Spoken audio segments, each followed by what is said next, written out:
Ladies and gentlemen, brothers and sisters, people of all ages, welcome back to the Sticky Floors Podcast.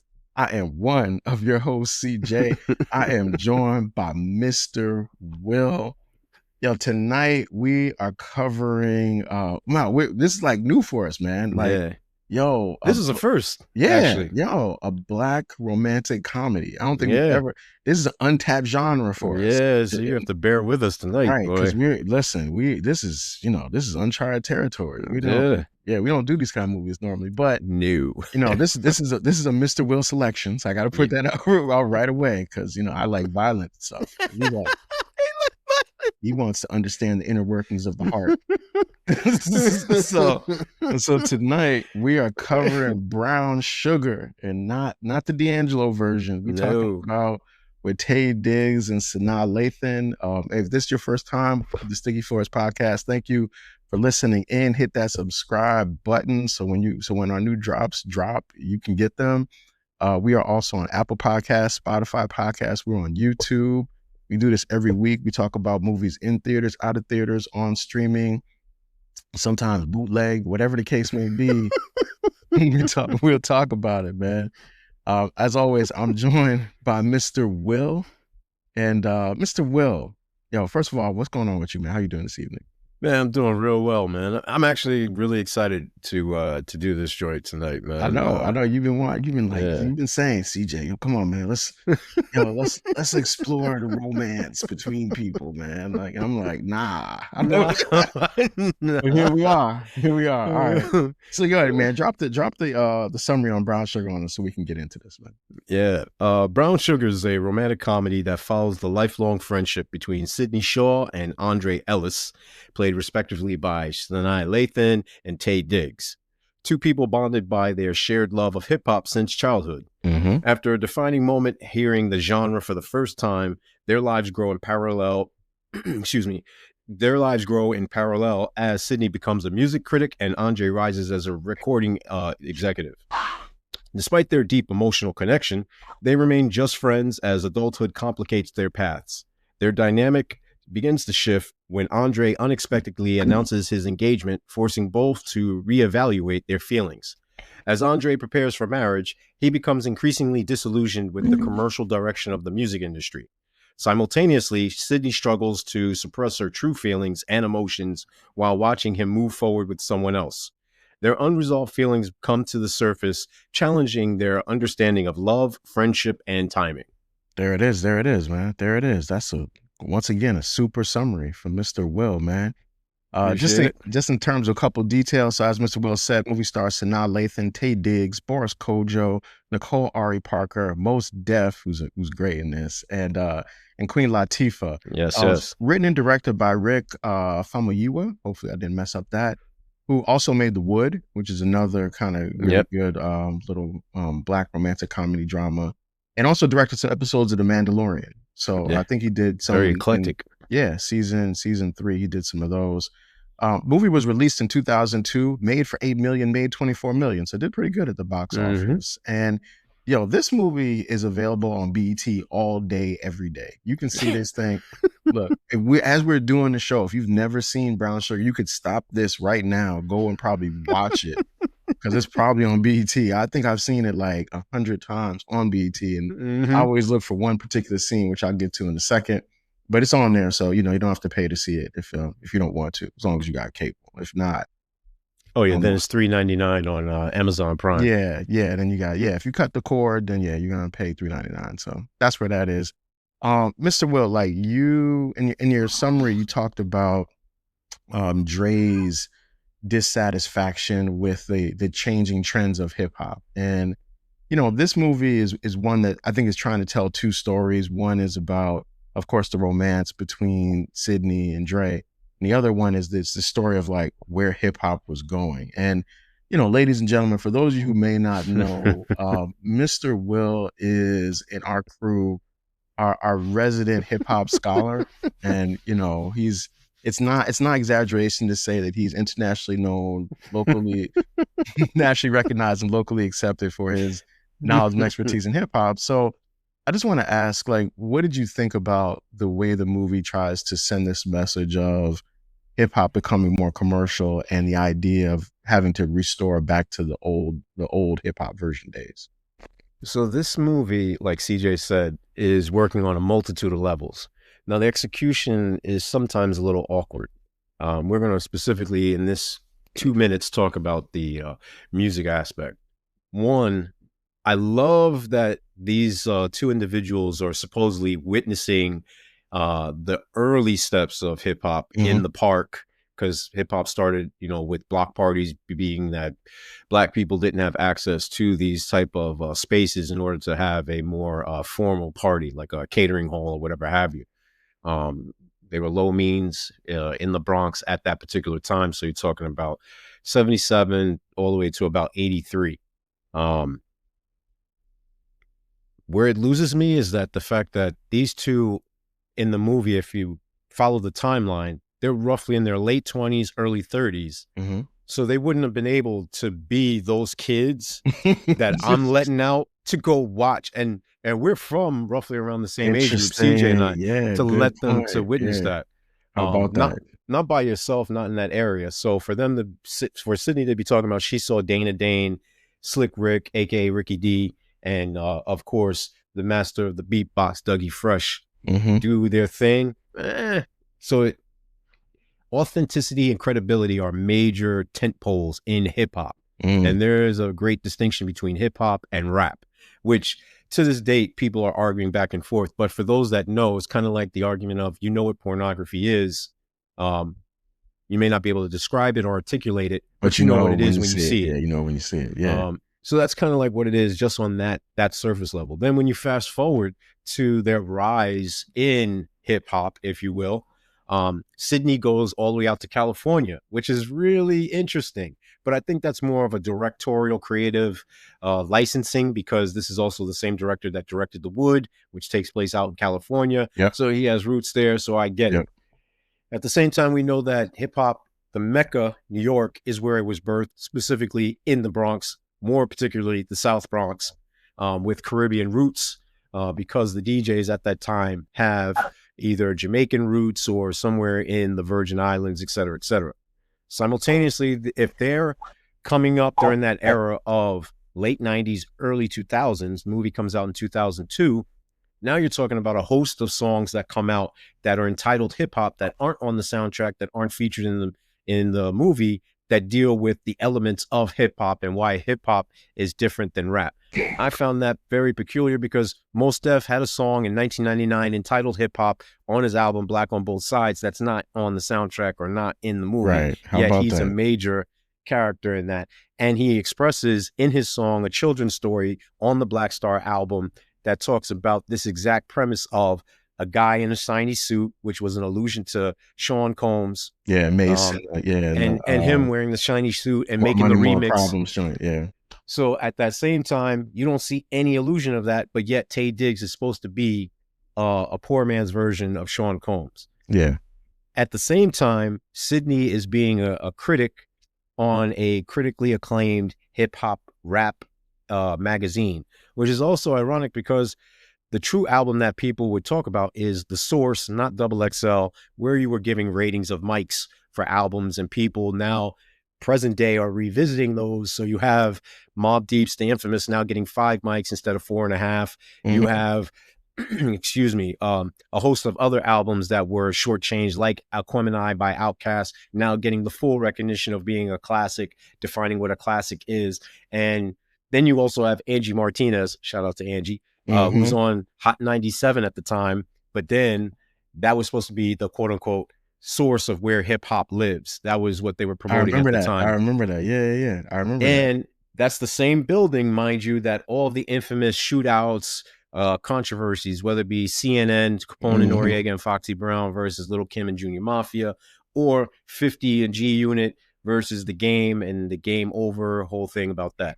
So I would just say that these incidences are highlighted in the movie and they're touched upon very briefly, but they don't truly expose the evolution of where you have 88 being recognized as the golden age, where you have De La Soul, Tribe Called Quest, Big Daddy Kane, Fuji Rap, a host of others during that period,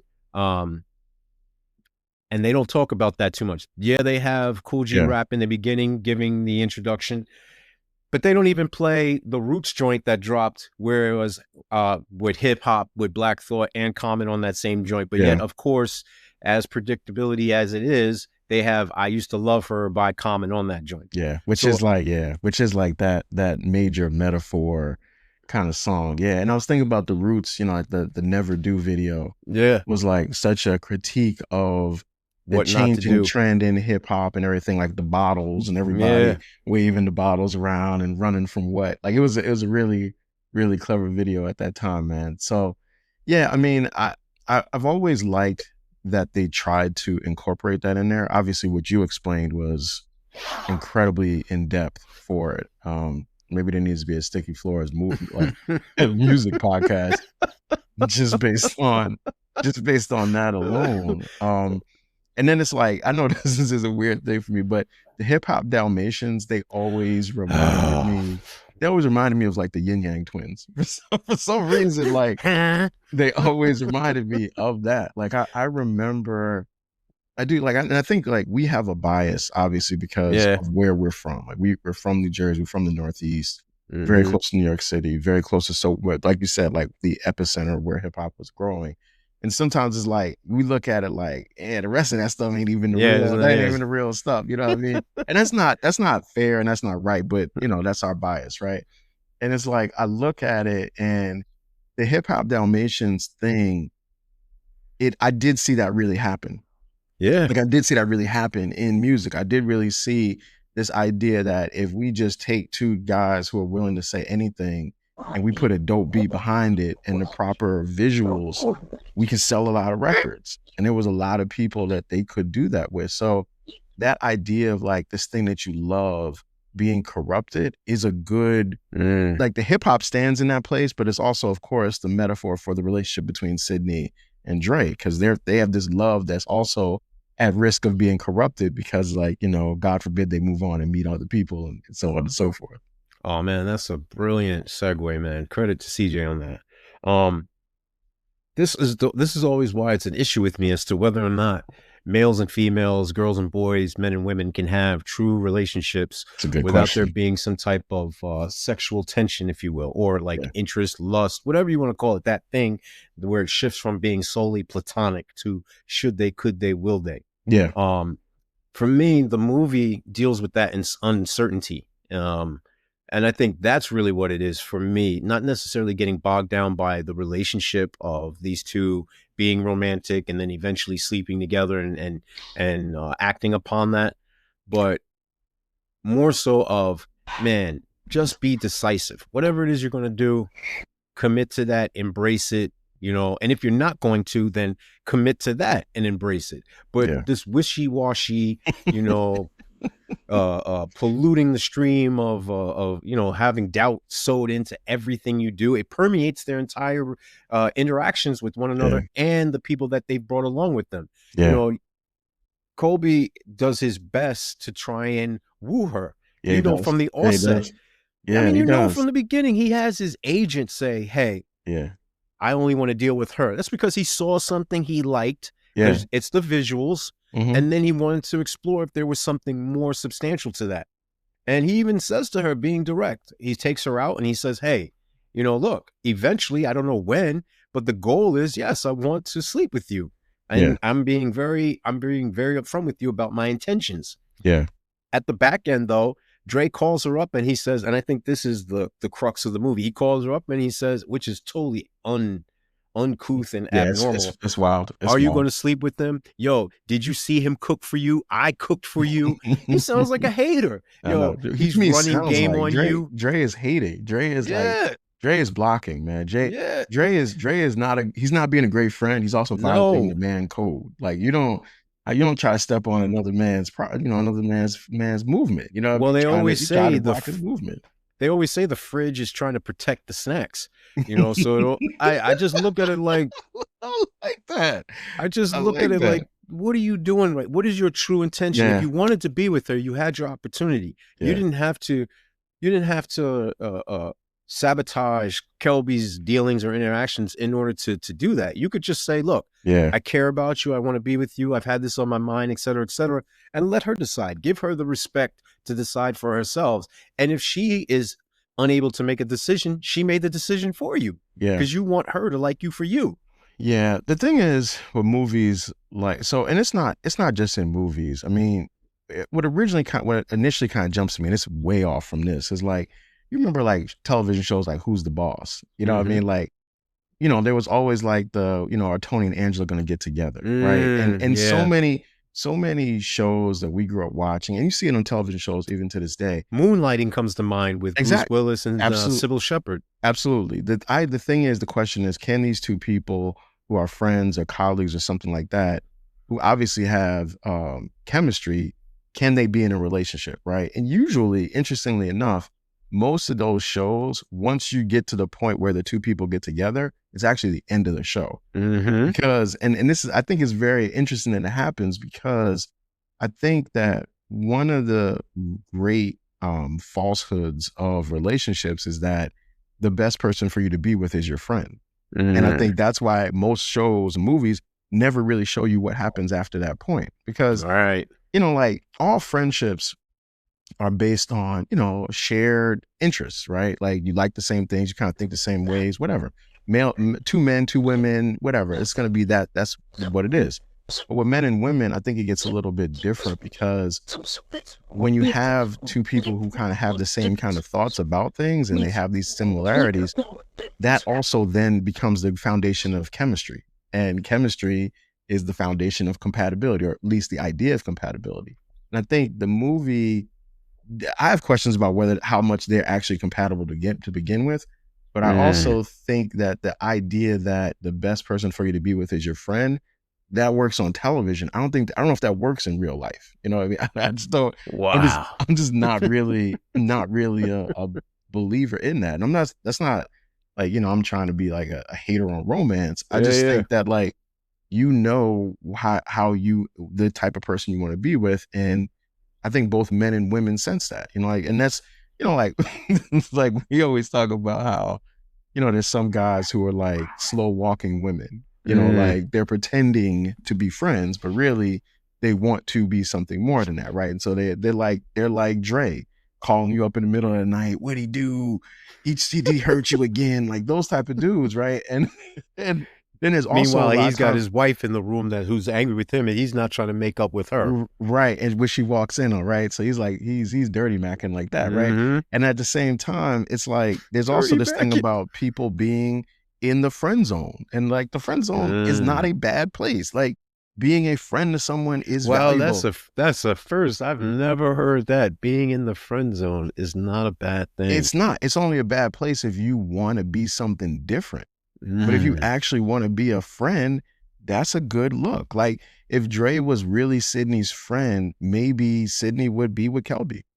If he was actually trying to help her out, if he was actually trying to, like, help, like, be her friend instead of trying to block Kelby's movement, like, maybe. So what about that scene where she says, you know, sometimes your heart doesn't do what your mind wants it to do, or why, I don't know why. However she phrases it. Yeah, I know, she's talking to Kelby. Yeah, the gentle breakup. Yeah. It's not me, it's you, basically. Yeah. Okay. All right. Yeah. I mean, you could write anything. Yeah, I don't mean it's true, but yeah, okay.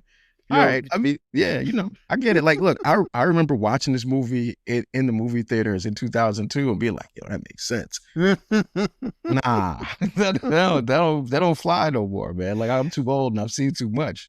You know what? You make a good point, yo. Like, you had mentioned chemistry. There's an album actually by Ninth Wonder and Buckshot Shorty from Black Moon, and there's a bunch of introductions and skits and stuff that talk about what is chemistry. Some of the rappers on there's Big Daddy Kane, there's a couple other cats where they literally break down what is chemistry, like the actual definition, denotation versus connotation, and so on and so forth. And you just mentioned, I'm juxtaposing this with what you just said about being in the theater at 2002 and saying like, yo, that made sense then. Certain things are timeless, and that's why they call them classics. They transcend any era whatsoever. Yep. However, from my perspective, some of this is anecdotal, some of this is just, me being objective and witnessing this with the people in our crew or whatever have you. Some of us are able to pull off platonic relationships in the truest sense with the opposite sex. Yeah, Where, absolutely. it's a genuine, like a mutual admiration that there's no,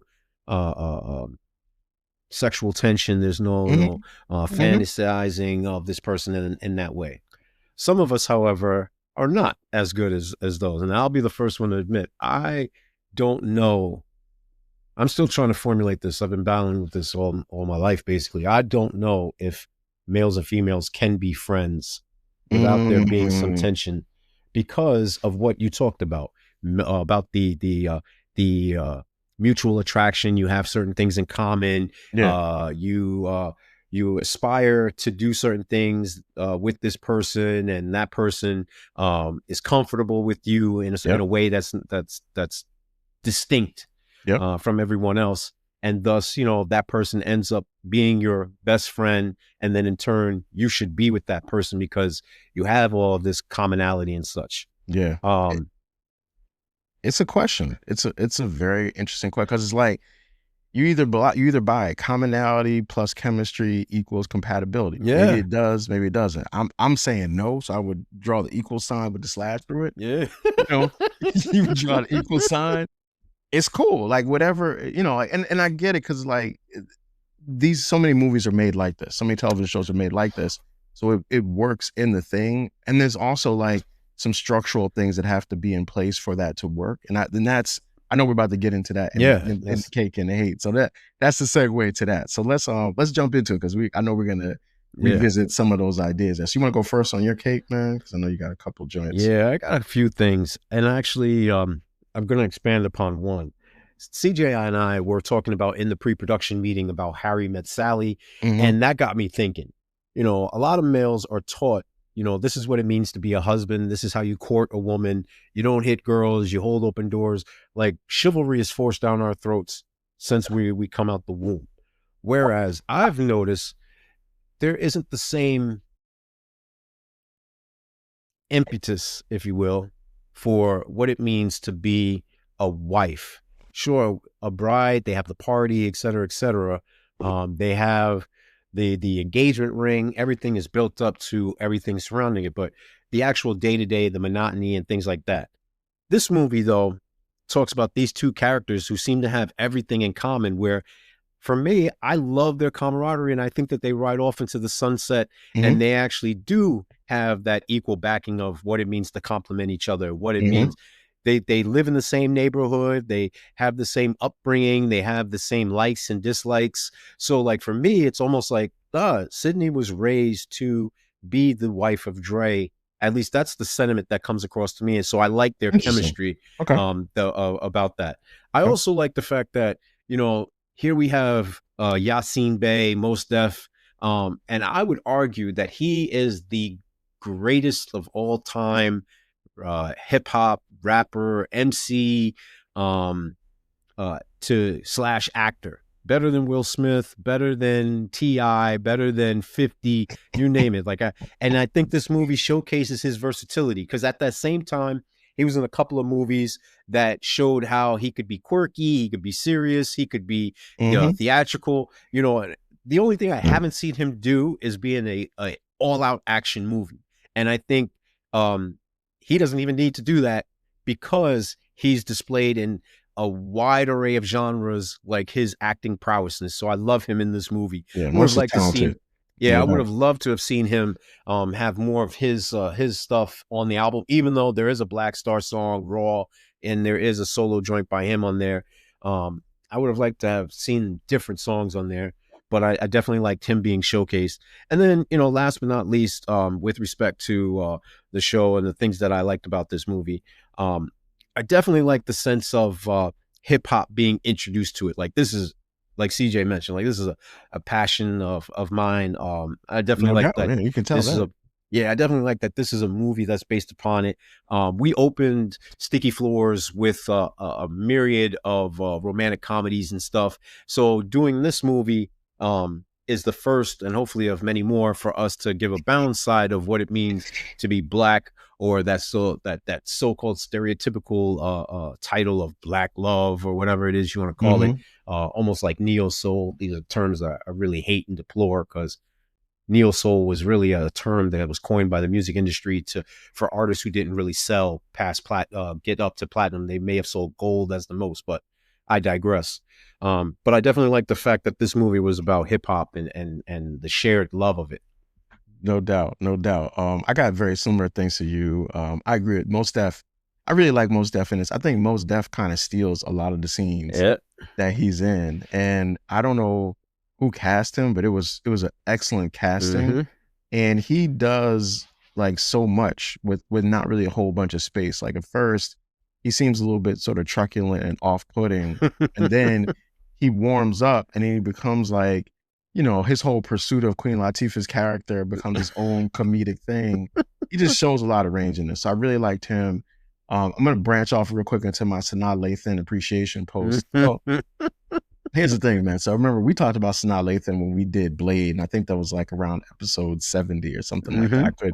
I might have the number wrong, but you know, Sanaa Lathan always does this thing in movies where she's usually two things. One, she's always like kind of like surprised to end up in a sex scene. Yeah. Like she's always like, you know, if you go back, you watch Disappearing Acts or Love and Basketball, and even in this one, it's kind of like it sneaks up on her, like the sex scene with her and Dre, even though you see it coming like a mile away. Like somebody should have called and said, "Girl, guess what's about to happen to you? Like this, it's about to go down, right?" But she always plays that. But the other thing is, like a lot of times in movies, Sanaa Lathan is kind of, I think she's kind of gets dressed down a little bit, and she's a very beautiful woman, and it's like she's always kind of presented in a way that makes her seem like a everyday kind of person, right?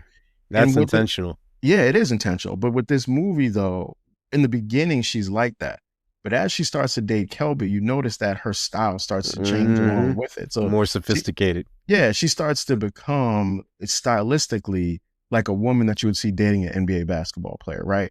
Which I think also then allows the audience to see Sanaa Lathan in this other way that we don't see. Like in the beginning, you know, she looks like somebody's with a backpack. She's the round the way girl, the home girl. Exactly, right. And it's intentional. Exactly. It's the like the around the way girl fantasy, you know, like this woman that's in your neighborhood that looks like great, but she's like, you can get with her. Yeah, she's not uppity. Yeah, and then halfway through the movie, you're like, oh wait, no, I really couldn't get her like that. It starts to look a little different. But I like how they did that, and I like how stylistically they change what a style looks like as the movie goes on. So I dug that. The other thing is too, man, I love the beginning scene, just the opening, just hearing, like you said, Cool G Rap, Common, De La, Black Thought talking about their love of hip hop. Like one of the things that I've always loved about the the Drink Champs podcast is that when they get these legends of hip hop and they talk about how they got into it, and they name all of these people that you've never heard of before but were so instrumental to them, it just reminds you just how much it means to those people, how much they love it, and it can't help but make you love it also. So I love that. And then my absolute favorite scene is in this whole movie is the My Divorce scene with Taye Diggs, when he taps that glass and he says, "We're celebrating, ding ding ding, my divorce." Like that joint is, that's hilarious. Like I love that scene, and in fact, every time that it's on BET, if I can look catch for that scene, like I'm watching like, oh, they haven't gotten to it yet, I'll watch it. You're way too much for that scene, right? Or I'll just flip back to try to catch it because it's so funny to me every time. So that's the joints that I really like about this movie, man. Oh man, that's crazy. Now you're gonna have me go and look for just that scene again each time. It's so good, man. Especially like Taye, I've never thought of Taye Diggs as being like funny. Yeah. But in that scene, he is great. Like the way he changes his voice and Richard Lawson. Like that joint, like he's good in that scene. It's a great scene. That's what I got for my cake. What you got on your hate? Yo, was Richard Lawson Ray Rice? He looked like Ray Rice. That's gonna be on my dislike if it is. But that's what I'm saying. That would be on my dislike. Yeah, Richard is just along for the ride, man. Okay. And the thing is, Richard didn't even know that she was married. So Richard's not that's the even other thing. like, he's like, what? Well, see, that's my thing. Like, yo, would he be All right, we'll get to it a little bit later as Hmm. far as like my questioning, but shout out to Alexa L. Fogel. That's the casting director Hmm. who Thank you. who Thank you. got Mos Def. Now, with respect to the things that I didn't like, CJ mentioned it, predictable storyline, like Very. it has all the cliches, you know, and you kind of know what's going to happen. So for Yeah. those who don't like that, who would side with me for obvious reasons, there you go. The pacing, you know, it's very slow at certain key points that I would like to see sped up. And then when they do speed up, when they're separate apart and they show each of them writing or doing their respective thing, or when Taye Diggs' character puts the blanket over Ari's character when she's on the couch waiting for him, and she Hmm. talks about how she's lonely and waiting for him. The sophisticated movie watcher is supposed to infer that, oh, him doing all these other things outside of her and not connecting, not bonding like they used to when they segue the Hmm. kitchen scenes is the reason why she was I'm cheating. glad you brought the But kitchen yet then they scene. talk about, oh, she's flirtatious. So why'd you marry her then? If you knew that's how she got, you know, got you, and you know that's her way, then you should have known that there was the potential for her to be unfaithful. So did you set yourself up in order to have an out in order to get with Sydney? That was something that was going on in my head while rewatching Mm, it good as an question. older person. Dre, Um, Dre is the shadow villain. I like you know what I mean? Like, who's the real villain of was the he really movie? like just on a subconscious level? Did you self sabotage Very by picking interesting. someone that you knew wasn't any good for you and that you just Very like the pursuit interesting. and the fastness and the chase and the thrill, you know, that dopamine hit? Hmm. Um, and then, you know, the limited character developments. The reason why we liked Mos Def is because when he had the limited scenes or whatever have you, he made sure to capitalize on it. So you see Yasin, you know, being awkward with Queen Latifah, and you could Yes. buy that nerdy, Hmm. gullible, you know, insecure, but at the same time, confident, battle tested MC who's given the business to Dre, like, yo, did your little Grinch heart all of a sudden grow two Oh, that's sizes a too great big? line. Yeah, I love it. I love that line. So, you know, you can see that and his diversity. But yet, at the same token, all you know is that Queen Latifah's character is a cousin of Sanaa Lathan's character. You see Yeah. that she's more assertive, that she was divorced and she gets alimony, which I don't understand that, but that's for another day, I guess. And that she dresses more feminine, if you will. Whereas that scene when Sanaa Lathan's character is about to get her hair done, she's dressed in a hat. She's Yeah. dressed in like Yeah. plain clothes, baggy jeans, whatever have you, and they're talking about the contrast in their styles. Um, this has a niche appeal because one, it's a black movie. Two, it's a hip hop inspired movie, and then three, it has a cast of younger individuals that, unless you knew about their work, whether it be Queen Latifah for being a rapper, being in Living Single, being in some other black films associated at that time, you wouldn't really necessarily know that that's Queen Latifah. And the same thing with Sanaa Lathan. She wasn't as, even though, and CJ made a brilliant talk about this, even though you hear her voice as the narrator, you wouldn't know that she's basically the main character. The main Yeah. That's a character it is seems promoting. like it's Dre, yeah, but Yeah, it's I think it's Sydney, yeah. yeah, definitely. And then there's also the fact that, you know, the soundtrack for me is a little underwhelming because one, they could have had Royce the 5 Nine's Hip Hop on there. They could have had, like I said, Mos Def's song entitled Hip Hop on there. They could have had Dead Prez's song entitled Hip Hop on there.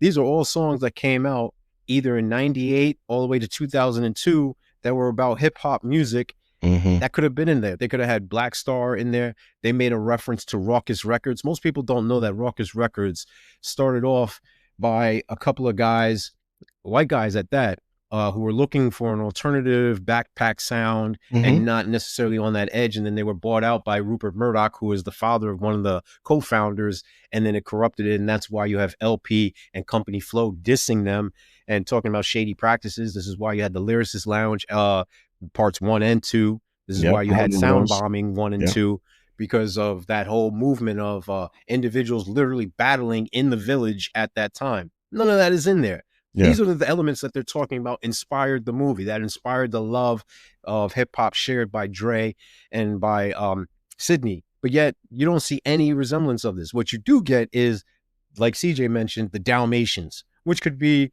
you know, an allegory for anyone who's Or commercial anything. and a sellout. Yep. And then you have who's definitely not in it, who I'd like to see more of. What's the dude's name? Who's the Wendell, I can't think of his last name. Wendell Wendell Pierce. Pierce. Yeah, who plays the Yeah, he Dre's plays. boss. Yeah. I mean, Wendell Pierce is great. Yeah. Yeah, he does. He's a He's great very actor, but smallish. Yeah. he's in a cameo. Yeah. When they list the people in there, I'm expecting him to have center stage. He's like nowhere to be found after a couple of scenes, literally 2 scenes. Yeah. Yeah, he's the emperor to Dre's Anakin. Like he's the person trying to get him to go to the dark side, right? Yeah. So I would just add in terms of like my things. So you mentioned the soundtrack. Yo, if I heard that Brown Sugar song one more time in this joint, like they play that beat so many times. They should have just played the song. Shout out to D'Angelo, rest in power. I would have expected that to be there. Or just play like something else from the thing. I just felt like it reminded me of, I don't know if you ever watched that show called The Game on BET. Oh, you remember that about the football players? Yeah. You know, there was one episode that they had where they played this Rihanna song, Shine Bright Like a Diamond. And it played the beat for that song like 100 times in that episode. And it drove me crazy by the end. Like I like I'm the replay king, but at the same time, like, yo, just play the song or play something else. It's a movie. Use something else. What's the score? Do something. You know what I mean? So I didn't like that. You hit on it, and it's really a flaw of these movies that not just the movie, but also like the shows and maybe the genre itself, that when people get with the other person, in this case, like the Reese and Kelby characters, you automatically see that they both have this glaring flaw. You know, like with Reese, it's like this idea that she doesn't really believe in Dre's ability to start his own thing. Like that's just one, that's like such a big thing for it to be like your person you're married to has got to believe in you. If they don't, well, you can't be married to him. Yeah. And then Kelby, you know, like him like not reading her articles. It's just it's so lying. I liked all of it. Yeah, I mean, like the Kelby thing is Kelby's rich enough to pay somebody to read the articles and give them notes. You know what I mean? Like, so that's just like those little things, and they kind of cheapen Reese and Kelby's characters. So I guess to your point of the character development. By the way, one of the things, like I said, you watch this on BET 100 times to see this. So if you just remember the scene where they're in the kitchen, if you watch that scene closely, there's only one kitchen. But the movie makes it look like both couples are talking in the same kitchen at the same time. But there's only one kitchen in the whole place. So it's like it's like almost like a little error. It is an error actually in the film because they're both in the same thing. So there's that. And then you know, you talked about at the beginning, Dre, you know, like that Dre is like the real villain of the movie, man, because this is a guy who gets married to a woman that he just knew for a couple weeks or whatever.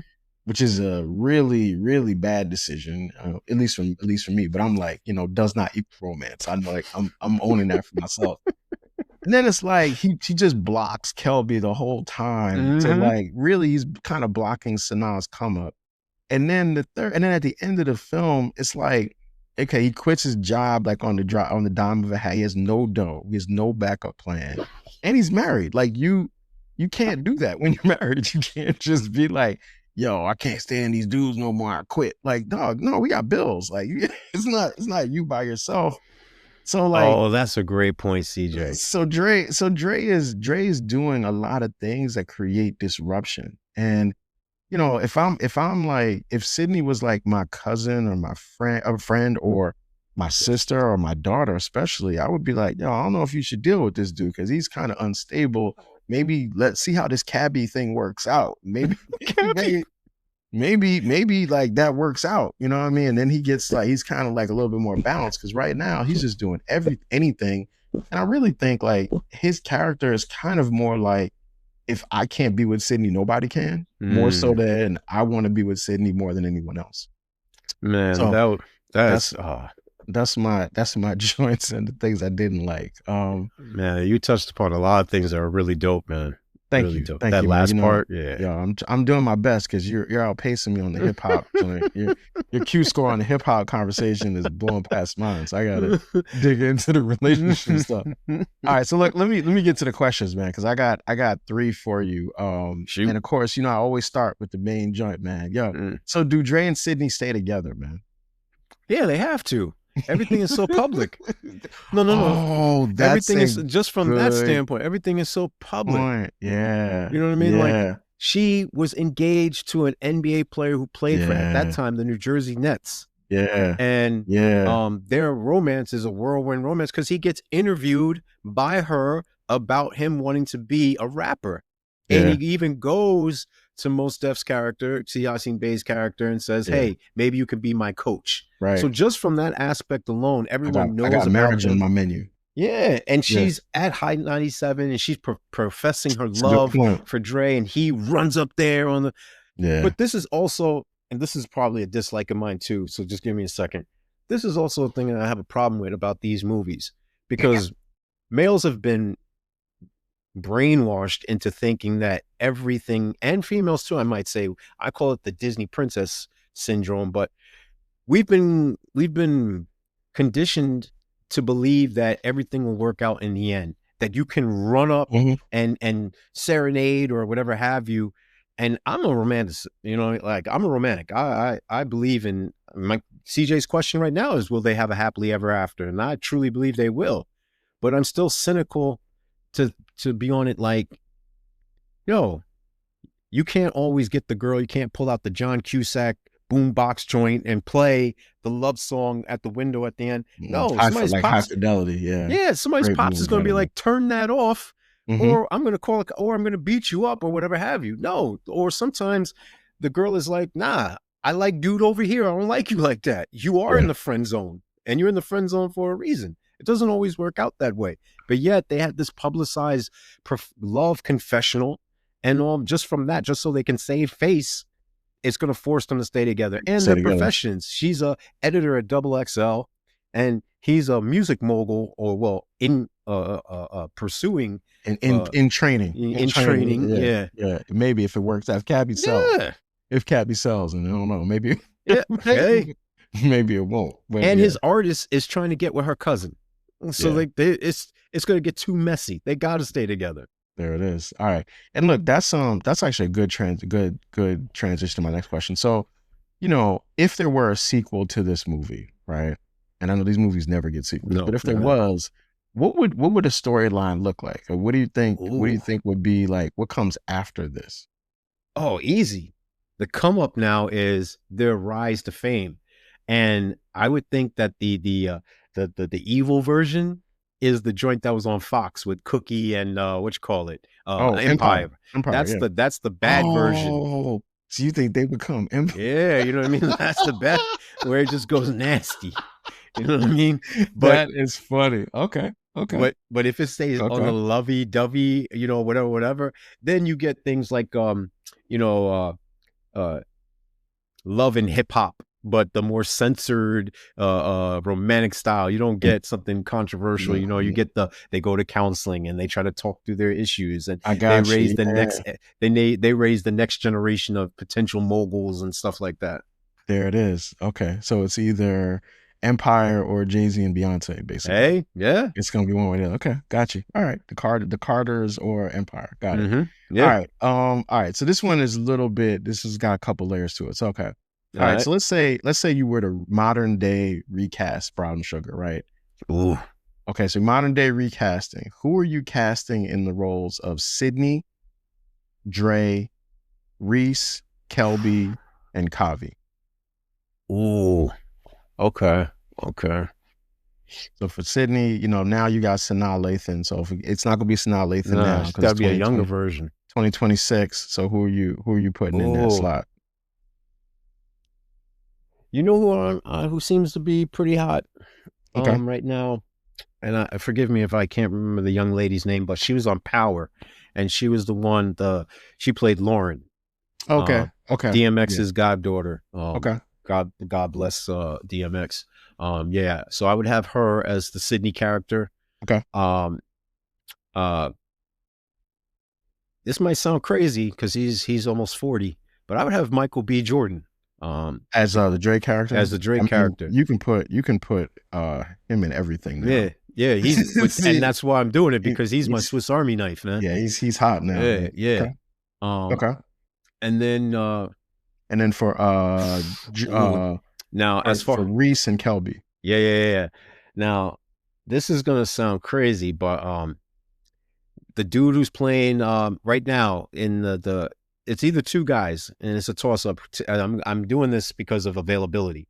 The Mm-hmm. guy who plays in Love and whatever with in the movie that's out right now, light skinned dude. He's British. He was in I know you're talking about the Bridgerton guy. yeah, the Yeah. Bridgerton dude. Him. I think his name is like Reggie something. It's a hyphenated last name.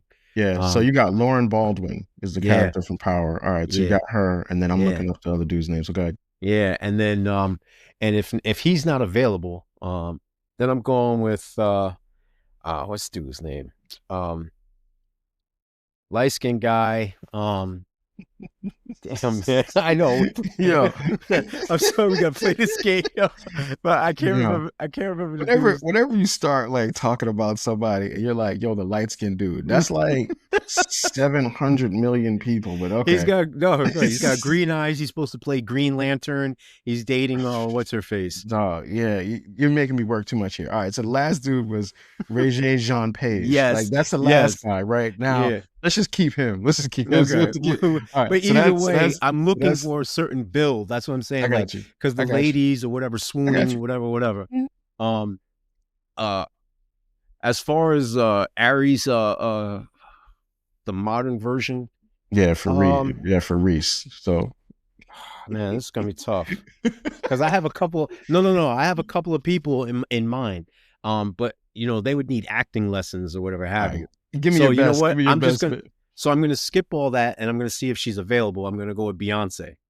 Okay, to play Reese. To play Reese. Now, as far as Queen Latifah's character, I gotta have somebody who's like vivacious. So I'm looking at Cardi B, but she has an accent that's kind of tough. So I might settle for maybe a Sexy Red or Megan Thee Stallion. Yeah, I need somebody powerful like that. And then as far as like the young, he's got to be a hip hop artist. Yeah. So I'm going to see if he'll do it, J. Cole or Kendrick. Interesting. Okay. Good picks. Okay. There it is. Celebrity fan casting. Yeah.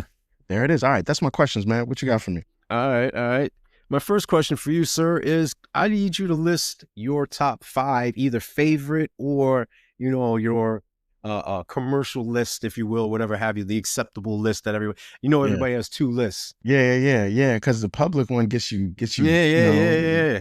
People try to put you in a body cast. Yeah. All right. So you asked me for my top 5. What now? Top 5 like rappers? Yeah, it could be rappers or MCs, and there's a distinction. So whatever your musical ear is listening to. Yeah. Okay. So all right, so this is what I'm gonna do is this, man. So that I love lists, I love questions. Yes, that's why I hit you with the list. Yeah, I had to try to write this one down. All right, so I'm gonna give you my 5 to 1, right, and then a little bit of thoughts on it. All so right. number 5, right, and this is not, he's not like there's better rappers than this person. Of course, this is you though. This is so your this list, is not my list. I really dig. Yeah, as far as rappers go, number 5, I'm going with Kanye West. Like, okay. The music, those first 5 albums, think about that. First 5. The first 5, yeah. I mean, College Dropout, Late Registration, Graduation, 808's Heartbreaks, My Beautiful Dark Twisted Fantasy. It's just amazing music. It does, all the rest of it is politics aside. I get that part, you know what I mean? Like, I understand people. We're just talking about the music. We're not just talking about the music, politics. Right. Yeah. If you're Black and Jewish, you got a problem with them. I understand it, right?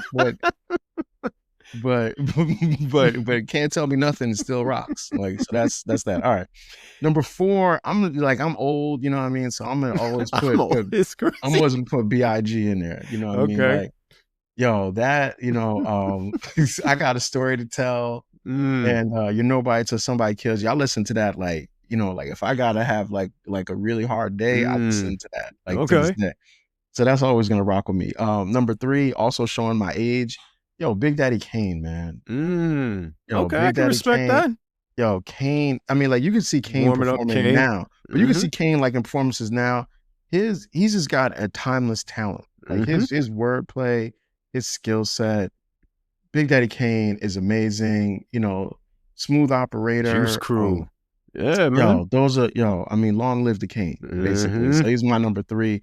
At number 2, this is where nobody's equal. Yeah, this is where you get to the tension part. Yeah. So number 2, I'm going with Jay-Z, man. Okay. It's The He's tension is because basically, you everybody just thinks it should listed be. Michael Jordan and Kobe Bryant essentially, because Yeah, yeah, Jay-Z got a lot of his stuff from Kane. yeah. So, okay. Right, exactly right. Yeah, yeah, Jay-Z, amazing MC. So many songs I love by that dude. Mm-hmm. So yeah, the Jay-Z's my number two. At number one, if you've been listening to the show, if you know me personally, you know I'm gonna say none other than Nas. Long live Nas at number one. And I have to say, I have to admit that I do feel like saying Nas is number one has some credibility additional now that Rakim has also stated that Nas is the greatest MC of all time. So now it's cosign. Okay. So now, like that's an official stamp. You know what I of mean? Like, approval. you know what I mean? Like I'm not arguing with people anymore about where Nas sits in the thing, but I feel like, like Rakim saying it also is like, okay, argue with Rakim now. Don't argue with me. Yeah. Don't argue with me. I dig it. So that's my top five, man. I dig it, I man. appreciate you giving me the chance to. Yeah, of course, man. Get all the arrows that I'm gonna get for that list. Thank you, no, sir. But that's your list. Yeah. We've prefaced it by his favorites. I got we you. didn't necessarily say that this is the biblical standard for everyone. I got you. Yeah, no, that puts you in the line of sight, though, man. Look, I'll even jump out there with you. In no particular order, I am a big diehard Wu-Tang fan. I think they are the greatest group, period. Better than the Beatles, better than Jackson 5, better than New Edition, Four Tops. Wu-Tang is for the children, internationally known, locally accepted, you name it. So the leader of that, not necessarily the RZA, I'm going with the Jizza. That's my dude. Lyrical, Liquid Swords. This dude is nasty on the mic. Then I'm going with, in no particular order, again, I'm emphasizing this and stressing this because CJ can do his 1 through 5. Mine's varies on what day. One day I'm feeling. Lloyd Banks, Punchline King, definitely Jadakiss. A lot of people without Jadakiss in there. I'm going back to Wu-Tang, definitely Inspector Deck. It's one of my favorites. And then, like I said, depending on what day of the week or whatever have you, this guy, he's really, really, really, like, I don't think he gets his just due. And I've been like really waffling, a lot with it. It's going to surprise a lot of people. Just say the name, man. Who is? just say who's the name? Who's the guy? Yeah, the dude. Just say it, man. Just commit to it. Just commit to saying it, man. Just Raekwon the Chef, man. Okay. Like he is. I don't think he gets enough critical acclaim. Like, so I don't have Nas on my favorites, even though I like Nas. He'd be like 6 or 7. And then, I didn't list Jay-Z like CJ. He might be like 15 or whatever. But these guys that I tend to listen to on a regular basis. That's your top 5. Yeah, that's who I like, depending on the day of the week. Yeah. Like I said, I'm heavy Wu-Tang. So that's why I have 3 of the members out there, but they have different styles. I really, really appreciate what these dudes do for me day in and day out, mental and emotional wise. There it is. All right. Now we're going to skip to my last question for you, sir. And it's back to the movie. Was Dre's reaction to seeing Reese in the restaurant with, do it again, Richard Lawson? Richard Lawson. Yeah, that's great. Great scene, man. Was that the appropriate or the best response for that interaction? You know what, man? I wonder, like, how it's definitely the best comedic response to it. I think, like, what's he going to, there's only 3 ways you can do it, right? You either go in there, like on the Suge Knight program, and you just gonna flip the table, beating people up, flip the table on top of them, hit them with a champagne bottle. You either go that way, or you kind of go in there, look her in the eye, and be like, "We'll talk when you get home," which is like, and then meanwhile you throw all the stuff out and change all the locks. You can do that way, or you can do the comedic way, which the movie went. I think the only reason why the comedic way works is because you remember that Dre doesn't really know Reese that well to begin with. So their relationship is not really formed enough for him to really kind of go off. And he's not like the go off type. The other thing is he brought Sydney with him. Why did he do that? So the fact that he brought Sydney with him is... You expect her to fight her? No, I think he wanted like to show Sydney. I think he was at Dre's the real villain of this movie, man. Because Dre is actually like manipulating everybody the whole time, man. Mm. Dre bought so it's not by accident that Dre like brings her there, showing her how relationships can break down, and then tries to get with her right afterward. Mm-hmm.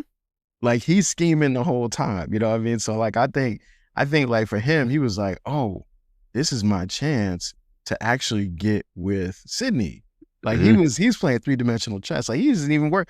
He don't even really care. Like him and Reese go out and have drinks and talk. Like they're cordial after that. Yeah. They're probably still having sex after that point. You know what I mean? So it's like, that's like whatever. But yeah, I think it works for the movie. Would it work in real life? Probably not. I cannot imagine how I would handle that situation. It wouldn't be comedy, and I wouldn't be like tapping and saying my divorce. I wouldn't be like that.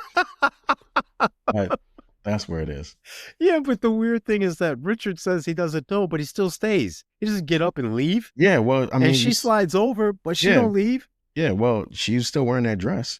And the other thing too, that's so that's that. Yeah, he's like, well, I mean, you're single now. You were you weren't when you came, but you are now. So let's continue with dinner. But even Anyway. when she tries to reconcile, she mentions that they said vows, and he's like, "Yeah, you broke them." Yeah, And but he even has to say it so that she saves face. yeah, but yeah, I got you. But yeah, I understand why Richard Lawson stayed at the table. That's tough, man. I get that. That's tough. She's single now. Anyway, all right, let's get on to the popcorn. Anyway. Man. Popcorn boxes. How many popcorn boxes you got on brown sugar, man? I waffled with this, man. But I ended up going with 4 because, there's a lot of, like CJ mentioned, there's a lot of scenes in there that really stood out. Yeah, it's funny. The acting of Mos Def, Yasin Bey, and then, some of the other things that hit home from a nostalgic, sentimental standpoint. Yeah, I went with 4. What about you, sir? I went with 4. I like the movie. I like watching it. It's on BT probably right now as we're doing this. If I can catch the my divorce scene when we finish this, I'm gonna do that. I'm gonna do it because it's very funny. Like it's a funny movie and like it's a good story. And like it's got like kind of like nice looking people in it, which helps too. Like it does. Like I'm not turning away from a movie with Sanaa Lathan in it if I can watch it. Like except for The Family That Prays, I don't like that one. But other joints, like except for that, I'm not rocking with that one. But the rest of them, like y'all, let me see what's gonna happen. Like it works. So like I think yeah, it's 4 boxes for me. I dig it, yo. It's 4 boxes for me. All right. So my hot take, I'll just go first, man.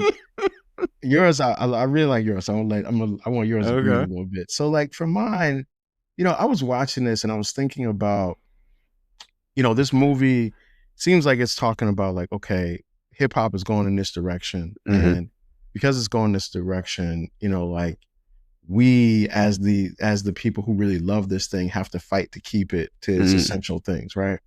And I thought about that like for this type of movie. Now, this comes out in 2002, right? And I know after that there were some more Black romantic comedies that came out.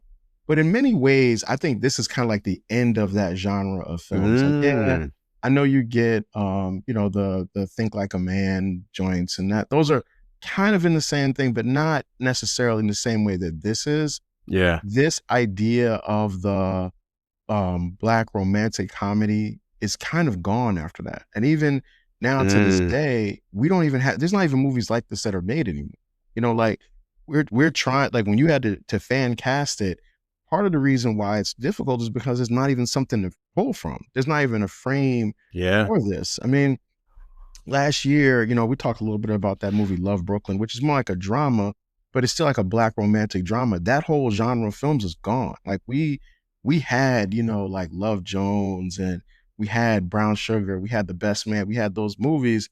And in many senses, those are not around anymore. They don't even make them. And it's just interesting to me that like this movie became sort of one of the last great movies of that. And maybe one day it comes back because I'm sure people would come out to see it. Like this one did, 3 times the amount in the box office that it cost to make. So I think there's a fertile ground there, but Hollywood needs to be reminded that this is a genre that people will come to and see. So that's my hot take on it.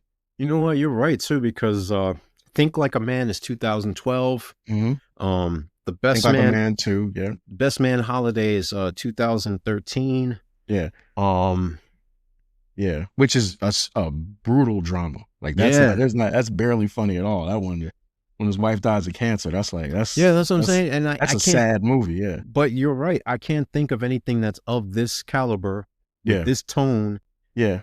and during that period. And I'm talking about from 2002 till now. That's Yeah. 24 years. I Yeah. can't think. Yeah, they tried to do a couple things with what's her name, who used to be married to. I'm doing No, the now thing you with do yours, it. you're right.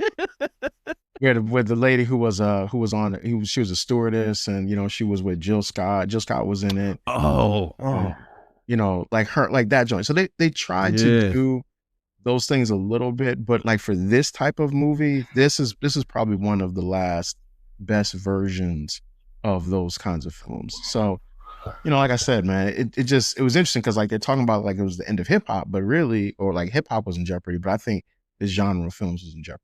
No, you're definitely right on that, man. You really, really, really, really hit the head on that. I think you're talking about um is the movie Baggage Claim?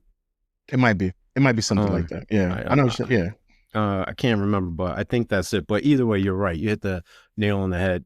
My hot take is this film is not just about love or music or love and music or the love of music. This is about two people losing their identity in systems that are not only reward inauthenticity, but you're talking about hip hop serving as a moral compass. You're talking about the characters either honoring or you're talking about them betraying that belief system. You have Andre having a crisis, essentially, and one would argue due to the life expectancy of Black men, a midlife crisis, because oh he's damn, he did debating as deep to, like that. I mean, he's literally debating, where does his life project? And he's talking about making a major life decision without the input of his partner, someone Yeah, that you're supposed to be, balancing and checking and utilizing their resources and their gifts and their talents to help give you perspective. She's someone who is an attorney. And I think that was deliberate because she's supposed to be the rational one. yeah, Yet there's resentment there because he mentions I bought a $15,000 ring, and she says, yeah, which I'm paying off. yeah. She's So paying now for that joint. Yeah, she was waiting for that. She had been yeah, waiting. She saved on that one. yeah. Yet at the same time, the idea that the right person coming at the wrong time, which seems to be so cliche, Yep. it feels less like fate and more like an excuse to avoid difficult, honest, and very fair discussions that you need to have. They made these decisions very rash. Mhm. Sydney agreed to marry Kelby, right there on the spot. And they had probably only been dating, what, a couple of months, Couple if months. that. Yeah, yeah. And she criticized, and how hypocritical of her, Dre's rash decision of Mm-hmm. saying, yeah, he married or he proposed to Reese within a matter of weeks. Yeah. And that goes against the whole underlying tone of them, of the whole, yeah, love at first sight, romance, being swept away, getting caught in the waves of love, et cetera, et cetera. This film complicates things by suggesting that, when you're chasing your passions like Sydney did, and she went off to California, Mm-hmm. and you're going after a job, but how many people are willing, even in, forget this climate, how many people are willing just in general to go uplift themselves, to go to the other side of a continent or a country, Mm-hmm. and just because of their job, they don't know anyone or anything. They don't know if they have job security in the sense that, like, yo, I'm locked into an ironclad contract. They don't know about the culture or as the younger people would say, the vibe out there. They don't know anything, yet they're pursuing their passion because they love music. And here's Dre doing the same thing, but he comes to regret who he's in bed with. He's in bed with the hip hop Dalmatians, Ren and 10, or Mm-hmm. whatever you want to call Yeah. them. Yeah. Ren and 10. Yeah, Yeah, that's it what it was is. Ren and 10. Mm-hmm. Because we celebrating that whole ebony and ivory thing. Mm-hmm. Ridiculousness. At the same time, in the end, characters like Kelby, like Reese, they aren't obstacles to love. They're basically collateral damage. Forget the oversight of these people's gaping holes of what they lack. But the fact is that these are earnest and honest people, to an extent anyway, at least in the case of Reese, that they put their hearts on the line. They're willing to engage in this thing that they call marriage, which should be sacred, or the attempt to get married. And then yet you know, you have someone like Sydney basically saying it's not you, it's me. Yep. And you have literally Dre, like CJ mentioned, which was so brilliant, being the villain throughout the entire thing by doing sneak stuff. The shadow villain. Yeah, the Yep. shadow villain, you know, on some Darth Maul type stuff. You know, just the movie quietly prioritizes self-fulfillment over accountability. And that's something that I think gets overlooked in this whole thing of the romantic comedy.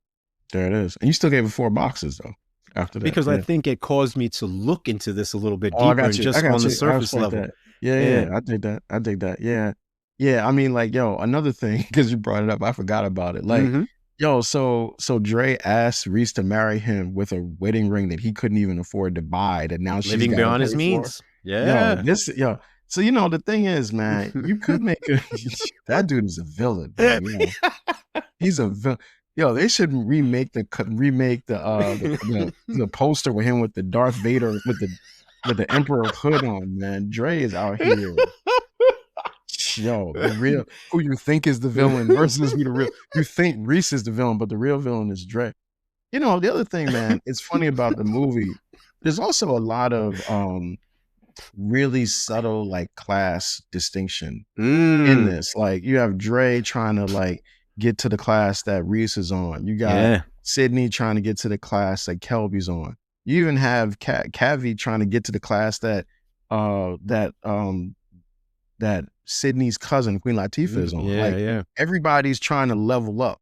You know what I mean? Yeah. To something up, to someone who's a bit more sophisticated, who's got a bit more money, who's got a bit more class, and they think where they are.